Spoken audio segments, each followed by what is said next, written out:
আরজিকর মামলা ফেরালো supreme court. Kolkata হাইকোর্টে স্থানান্তর আরজিকর মামলা এবার ফেরালো সুপ্রিম কোর্ট। আর বিস্তারিত জানবে বিষয়ে আমাদের সঙ্গে ফোন লাইনে রয়েছেন প্রতিনিধি পীযূষ কান্তি। পীযূষ দা, ঠিক কি কারণে সুপ্রিম কোর্ট এই মামলা ফেরালো? দেখো, কলকাতা হাইকোর্টে এই আর্জিকর মামলা বিচারাধীন রয়েছে। সুপ্রিম কোর্ট শুনানির জন্য সুপ্রিম কোর্ট এই মামলাটি কলকাতা হাইকোর্টের কাছে স্থানান্তর করে দিল।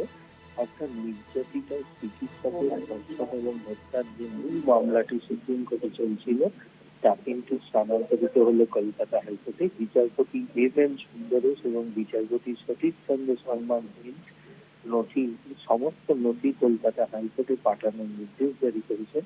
পাশাপাশি আদালতে যে স্ট্যাটাস রিপোর্ট জমা করেছে সেই রিপোর্টের একটি কপিও নির্যাতিতার পরিবারের কাছে তুলে দেওয়ার নির্দেশ দিল সুপ্রিম কোর্ট।